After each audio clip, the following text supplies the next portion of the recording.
সুপ্রিয় শ্রোতাবৃন্দ, সবাইকে সুস্বাগতম আমার রূপক বড়ুয়া ইউটিউব চ্যানেলে।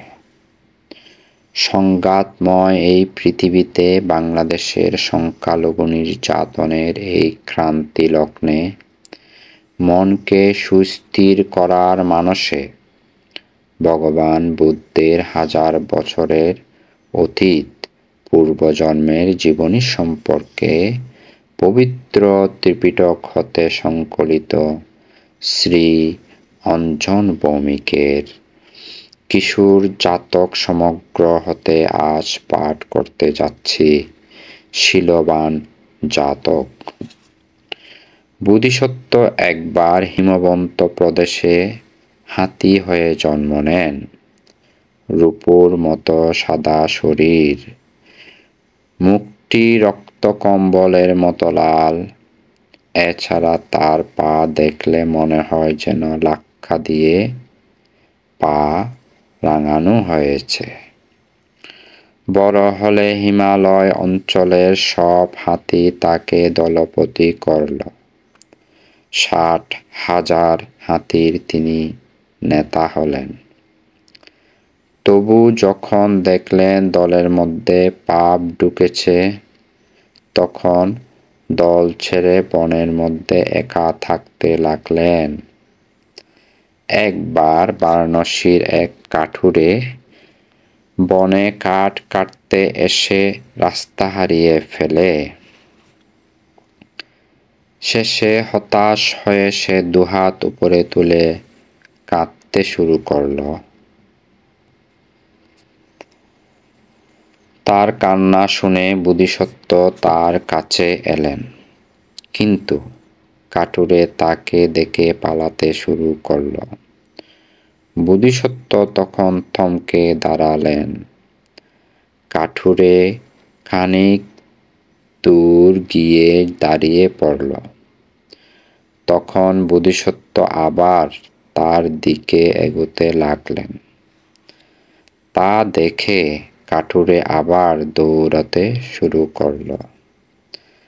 বার কয়েক এরকম হওয়ার পর কাঠুরে বুঝল এই হাতিটি তাকে আক্রমণ করতে চাইছে না, হয়তো উপকারই করতে চায়। তখন সে সাহস করে দাঁড়িয়ে থাকল। বোধিসত্ত্ব তার কাছে এগিয়ে গেলেন, বললেন, তুমি কাঁদছিলে কেন? তখন কাঠুরেটি বলল, প্রভু, আমি রাস্তা হারিয়ে ফেলেছি, প্রাণের ভয়ে কাঁদছিলাম। বোধিসত্ত্ব তখন তাকে নিজের ডেরায় নিয়ে গেল।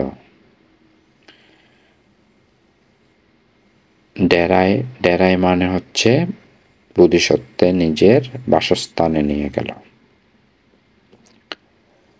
নানা রকম ফল খেতে দিলেন তাকে। তারপর বললেন, ভয় নেই, আমি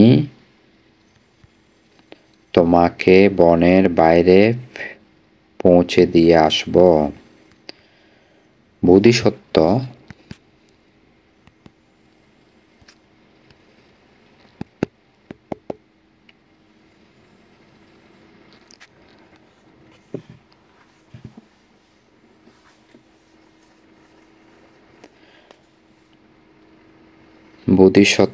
যখন তাকে পিঠে করে লোকালয়ের দিকে নিয়ে যাচ্ছেন,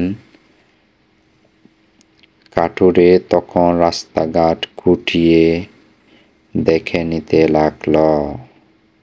বন শেষ হলে বোধিসত্ত্ব তাকে বললেন, এই রাস্তা ধরে সোজা চলে যাও, সামনেই গ্রাম আছে, তবে কাউকে আমার ডেরার কথা বলো না, মানে কাউকে আমার বাসার বা আমি যেখানে থাকি সে স্থানের কথা বলো না।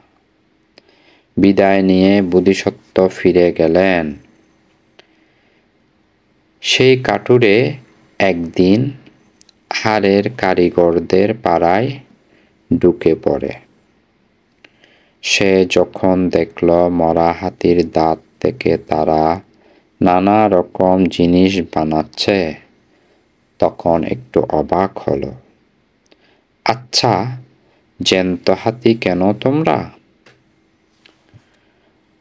তখন তারা বলল, চিনি বই কি, মরা হাতির চেয়ে জ্যান্ত হাতির দাম অনেক বেশি। ঠিক আছে, আমি জ্যান্ত হাতির দাঁত এনে দেব। এই বলে সে একটা করাত আর খানিকটা খাবার নিয়ে জঙ্গলের দিকে রওনা হলো। খুঁজে খুঁজে ঠিক বোধিসত্ত্বের কাছে এসে উপস্থিত।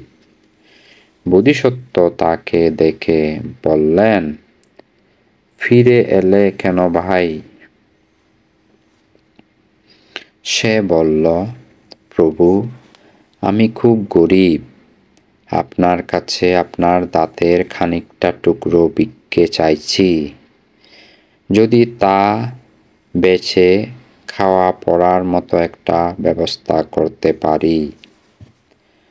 বোধিসত্ত্ব বললেন, তোমার কাছে করাত আছে?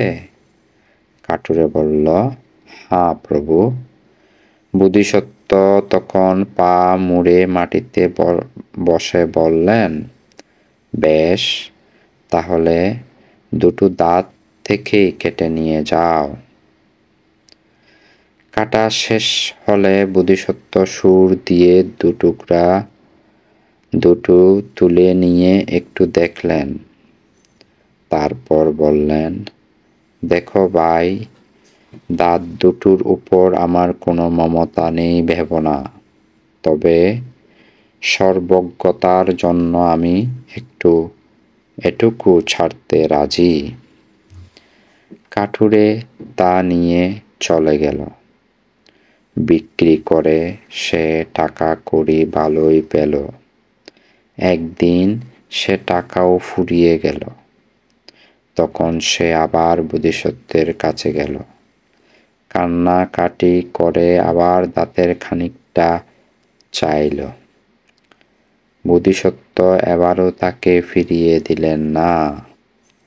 এখন তার দাঁত বলতে রইল স্রেফ গোড়াটুকু।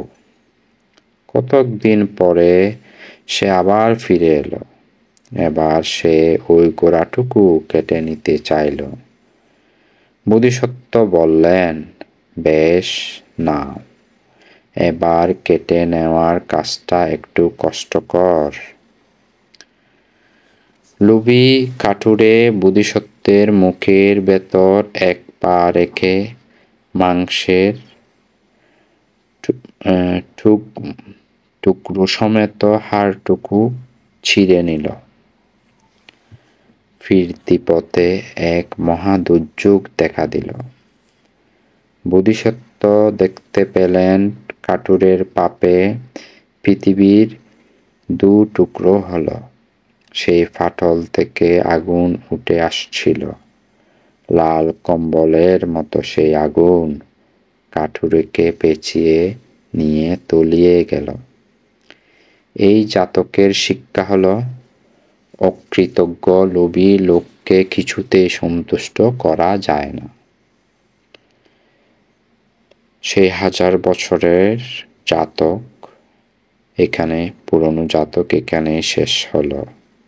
কিন্তু আমরা এখনো দেখতে পাই যে মানুষের লোভের কোনো শেষ নেই।